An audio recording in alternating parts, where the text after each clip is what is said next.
কামাই কি হয়েছে? হইছে বাদান আমার ফেসা কাটা লো হয়ে গেছে গা।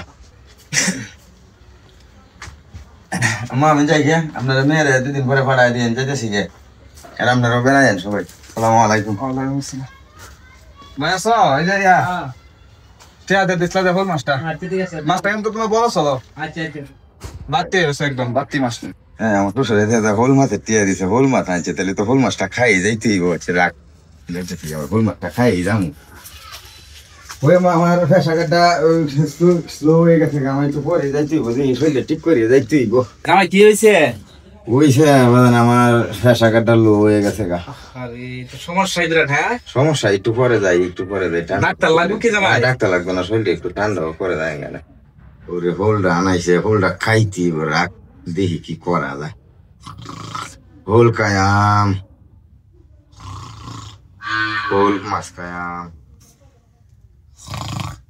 হোল মাছ কায়াম, হোল মাছ কায়াম।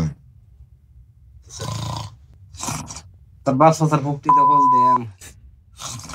তোর বাচ্চা স্যার ফুকটিতে হল দেন। ওলা হল মাছ কাটাইছে। তোর বাচ্চা স্যার ফুকটিতে হল দেন। হল মাছটা খাওয়াইম ফুলা। অত টেদে হলটা আনছি, তোর বাচ্চা স্যার ফুকটিতে লাগাই দেন। ফুলা তো ফুল খাওয়াইতো না দাদা, আমি গেলি হোল রানবো এরা না, যাইকে বাইতি যাইকে হুদাই ফেসার লোক কথা কইয়া, ফেসার কথা কইয়া হুতে দিবি, বাইকে ঘাস কাটি গরু যাইকে যাইকে গো আমার হোল খাইতাম না। আরে জামাই জানলেন যে না আমি দেখলাম না, না এটা হোল খাই না, আমার বাচ্চা তারা হোল খায় না, জীবনে খাইতাম।